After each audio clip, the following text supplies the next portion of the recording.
चलो बच्चों, कहानी को थोड़ा सा और आगे एक्सटेंड कर लेते हैं। हम लोग ने क्या देखा पिछले एपिसोड में? तो जैसे कोई रिएक्शन ऐसे लिखी है, ए आपका कन्वर्ट हो रहा है प्रोडक्ट के अंदर, ठीक है।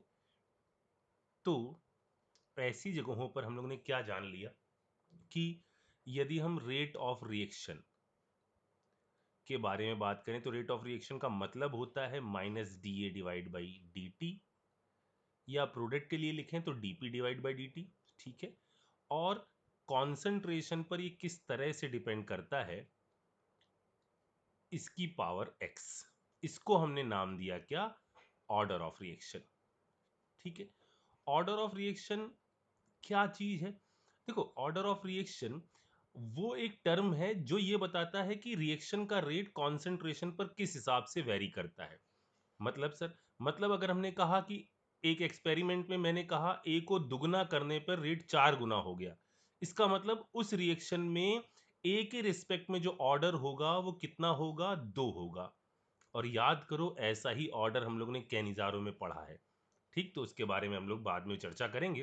पहले यहां पर मैं यूनिट के बारे में बात कर लूं, क्योंकि ये चीज काम आ जाती है।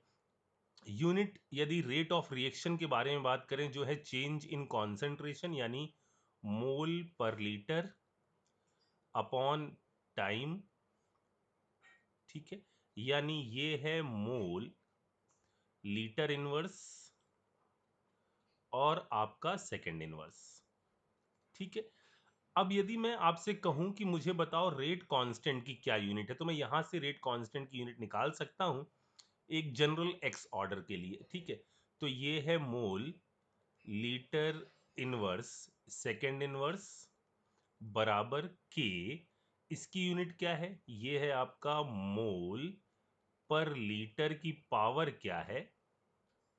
मोल पर लीटर की पावर एक्स, ठीक है। इनको इधर ले जाओ, तो के की जो यूनिट आएगी वो यूनिट आएगी, के की जो यूनिट आएगी वो आएगी मोल की पावर आपका 1 - x, लीटर की पावर x-1 और सेकेंड इनवर्स, ठीक है। ये आपके काम की चीज है कि आपका किसी रिएक्शन में अगर टेम्परेचर वेरी नहीं कर रहा है, कोई इंफॉर्मेशन नहीं है, मतलब टेम्परेचर वेरी नहीं कर रहा और ये फिक्स है, और इसका यूज क्या होगा कि कोई रिएक्शन होगी उनके अंदर, वो ये कह देंगे के की वैल्यू 0.01 सेकेंड इनवर्स है, और वो फिर आगे बात करने लग जाएंगे। आपको सोचना होगा कि के की वैल्यू के हिसाब से इसकी ऑर्डर क्या होगी। तो ये कौन से ऑर्डर की रिएक्शन के बारे में बात हो रही है? ये बात हो रही है फर्स्ट ऑर्डर रिएक्शन के बारे में, ठीक है। अभी हमने थोड़ी देर पहले आपसे कहा था कि जो ऑर्डर है ये एक्सपेरिमेंटल डिफाइंड टर्म है। इसमें एक्सपेरिमेंट बताया जाता है कि ऐसा हो रहा है, फिर आपको निकालना पड़ता है कि इसके अंदर ऑर्डर क्या होगा, ठीक है। चलिए मैं आपको कुछ प्रैक्टिस करवाता हूं इसकी, ठीक है। जैसे ये सवाल आया था जेई एडवांस में 2017 में, ठीक है। इसके अंदर क्या है, एम आपका एन में कन्वर्ट हो रहा है, ठीक है। आपसे कहा जा रहा है कि rate of disappearance of M increased by 8 times, factor of 8, जब आप कॉन्सेंट्रेशन एम को डबल करते हो। तो करने का तरीका क्या होगा? आप जनरल आर ओ आर लिख लो, बराबर के टाइम्स एम की पावर एक्स, यही एक्स निकालना है आपको, ठीक है। फिर क्या किया गया जरा देखो, एम को कितना कर दिया गया? डबल। के यहां हो गया ट्वाइस एम की पावर आ गई एक्स, ये कितने टाइम्स हो गया? 8 टाइम्स आर ओ आर, ठीक है। हमेशा यही करना है, दोनों को उठाकर डिवाइड कर दो यानी 2 की पावर एक्स इक्वल टू 8, यानी x बराबर कितना आ गया? 3, ठीक। अगला वाला चेक करो जरा सा, एक बार ट्राई करो, फिर आगे देखना। अच्छा, अब देखो इसमें क्या कहा गया, एक रिएक्शन है, इसके लिए भी जरा हम आर ओ आर लिखते हैं। अब दो दिए गए हैं तो आर ओ आर क्या हो जाएगा? के टाइम्स जी की पावर एक्स और एच की पावर वाई, ठीक है। कहा गया when concentration of both reactant G and H double, यानी जब दोनों को क्या कर दिया गया, डबल कर दिया गया। ये 2G हो गया, इसकी पावर x हो गई, ये 2H हो गया, इसकी पावर y हो गई, तो आपका रेट इंक्रीज हो जाता है 8 टाइम्स। ओके, ROR हो गया 8 गुना। डिवाइड कर दिया हमने, डिवीजन करने से क्या आ गया, डिवीजन करने से क्या आ गया कि G की power x plus y, sorry एक सेकेंड, ये यहाँ से क्या आ गया, ये तो कट गया GV, हमारा आ गया 2 की power x plus y equal to 2 की पावर 3, फिर से, यानी x प्लस वाई बराबर कितना आ गया, 3 आ गया। ठीक है, यानी ओवरऑल रिएक्शन का ऑर्डर जो है वो कितना आ गया, 3। और हमसे पूछा भी गया है ओवरऑल रिएक्शन का ऑर्डर, लेकिन आगे क्या लिखा है जरा वो भी पढ़ लेते हैं।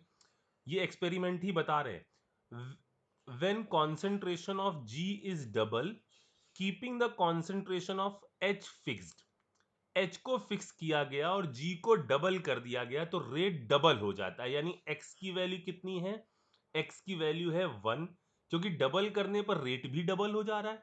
ठीक है, तो यानी X की वैल्यू 1 और Y की वैल्यू है आपकी 2। आई बात समझ में? चलो थोड़ा सा और आगे बढ़ते हैं, इनको ट्राई करो जरा सा। एक हाइपोथेटिकल टाइप की रिएक्शन दी है, ए आपका प्रोडक्ट में कन्वर्ट हो रहा है, उसमें रेट में बताया गया है कि इसका रेट हाइड्रोजन के कॉन्सेंट्रेशन पर डिपेंड कर रहा है। और उन्होंने एक बात लिखी, एक्सपेरिमेंट किया और उन्होंने बताया कि जब पीएच 2 से 1 होता है, पीएच 2 से 1 का मतलब कॉन्सेंट्रेशन H प्लस का पता है हमको 10 की पावर 2 से 10 की पावर -1 होता है, तो रेट आपका 100 टाइम्स इंक्रीज कर जाता है। कोई बात नहीं, ROR equal to K times H plus का कॉन्सेंट्रेशन 10 की पावर 2 x। ठीक है, अगली बार क्या हुआ, रेट 100 टाइम्स इंक्रीज कर गया, K 10 की पावर -1 x, डिवाइड कर देते हैं, क्या वैल्यू आ गई, 1/100 इक्वल टू 1/10 की पावर x, यानी x बराबर 2।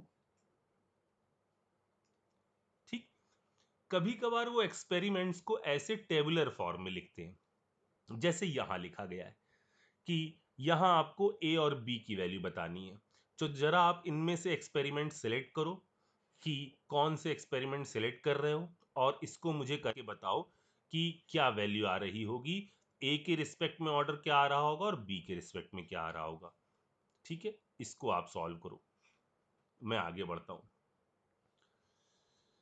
ठीक या बता दूं मैं, कर लोगे, आसान है, एक बार ट्राई करो, ठीक है ना। अच्छा, अगला वाला क्या है, अगला वाला है, ये एक रिएक्शन दी गई है। ठीक है, इस रिएक्शन में अभी ये इंफॉर्मेशन दी गई है सारी, मैं इन इंफॉर्मेशन को थोड़ा सा अभी सुधार लेता हूं।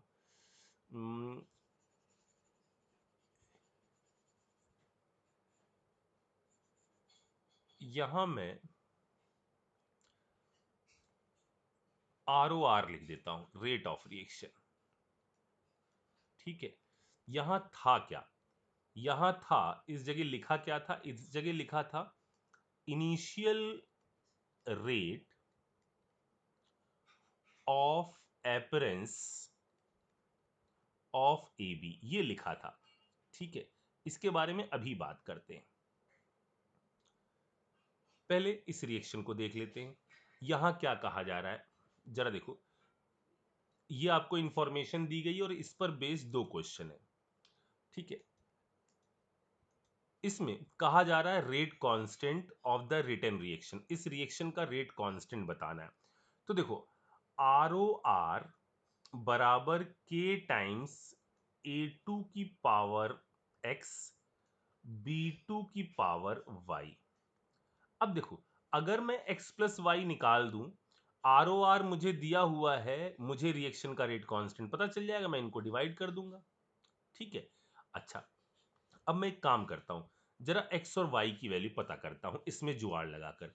यहां मैंने क्या किया, इधर से इधर आने पर A डबल हुआ है, B कांस्टेंट रहा है, ये डबल हुआ है, रिएक्शन भी आपकी 2 टाइम्स हो गई है, यानी x की वैल्यू कितनी आ गई 1। एक चीज समझ में आ गई। अच्छा, एक काम करते हैं, यहां से यहां पर आ जाऊं क्या? इधर से इधर आ जाता है, इधर से इधर आए, इन दोनों इंफॉर्मेशन को ले लिया, तो ये कांस्टेंट है, ये डबल हुआ है और रेट भी आपका डबल हो गया है, यानी y भी कितना आ गया 1, x भी 1 है, y भी 1 है। अब मैं k निकालता हूं, k क्या आ जाएगा? k आ जाएगा ROR, कोई भी एक पकड़ लो जो मर्जी हो, मैंने ये वाला पकड़ लिया, 2.5 इंटू 10 की पावर -4, ठीक, डिवाइड बाई आ गया कितना, ये वैल्यू चली गई, यानी ये आ गया 0.1 की पावर 1, 0.1 की पावर 1, यानी 10 की पावर -2, यानी ये वैल्यू आ रही है 2.5 इंटू 10 की पावर -2। ये के आ गया रिएक्शन का रेट कांस्टेंट, ठीक है। अच्छा,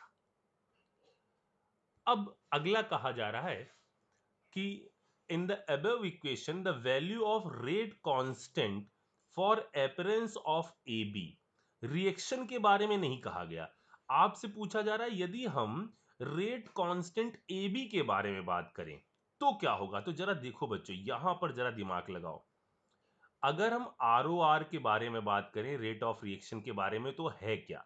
वो है dA2 बाई dt, या रेट ऑफ रिएक्शन है -dB2 बाई dt, या यही वैल्यू है किसके बराबर 1/2 DAB, AB ही है ना, DAB बाई dt, और ये बराबर है किसके? K टाइम्स A की पावर 1 और B की पावर 1 के, ठीक है। अब देखो ये पूरा टर्म क्या बता रहा है, ये पूरा टर्म ये बता रहा है कि आपका ये पूरी चीज बताती है रेट ऑफ रिएक्शन को, ठीक है।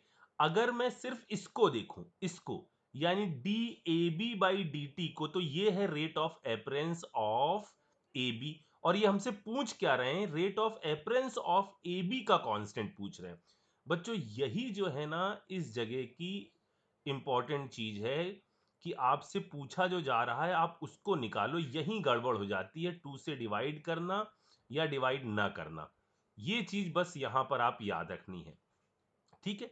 तो rate constant of appearance of A B का जवाब क्या हो जाएगा? आपको रेट ऑफ रिएक्शन के कांस्टेंट में, ये रेट कांस्टेंट ऑफ रिएक्शन है, उसमें 2 से मल्टीप्लाई करना है, यानी सही जवाब आ जाएगा 5 इंटू 10 की पावर -2, नन ऑफ दीज। अब यही पूरी प्रॉब्लम, यहां ROR ना लिखना, अब अगला क्वेश्चन लिखना, और अगले क्वेश्चन में यहां पर जो दिया गया है वो दिया गया है initial rate of appearance of AB, यानी AB जो अपीयर हो रहा है ना उसका रेट दिया गया है, AB जो अपीयर हो रहा है उसका रेट दिया गया है, यानी AB जो अपीयर हो रहा है उसका रेट दिया गया है, मतलब यहां ये चीज, मतलब जो आपको ROR है उसके साथ रिलेशन कैसे सोचना है, आपको क्या वैल्यू दी है? आपको दिया है DAB बाई dt, इसकी वैल्यू दी है, ठीक है। और फिर पूछा गया है rate constant of the return reaction, ऊपर वाली रिएक्शन का रेट कांस्टेंट लिखना है, तो क्या होगा जरा सोचो। हम क्या करेंगे, ये इंफॉर्मेशन दी है हमको किसकी?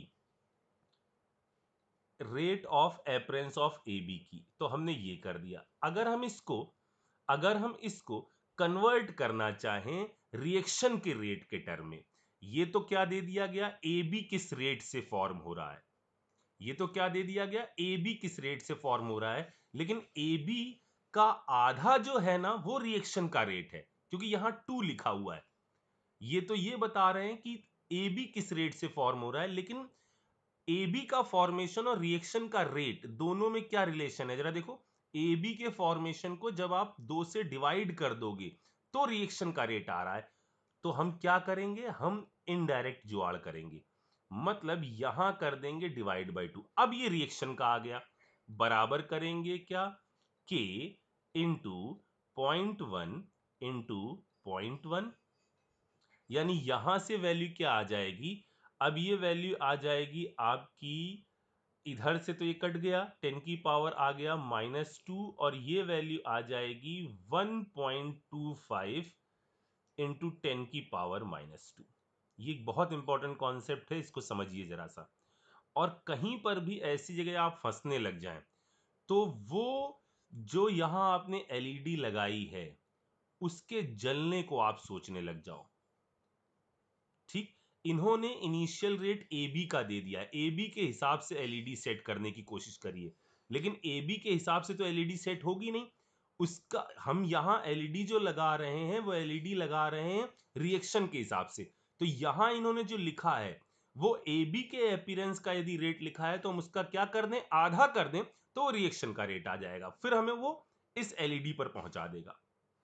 ठीक, अब यहां इन्होंने क्या कहा, इन्होंने कहा अब यही क्वेश्चन इस वाले के हिसाब से अगर जवाब देना होता तो इस वाले के हिसाब से जवाब क्या आ जाता, ये हमने के निकाला है किस चीज का, ये हमारा के आ गया ऊपर वाले अबव रिएक्शन का आ गया।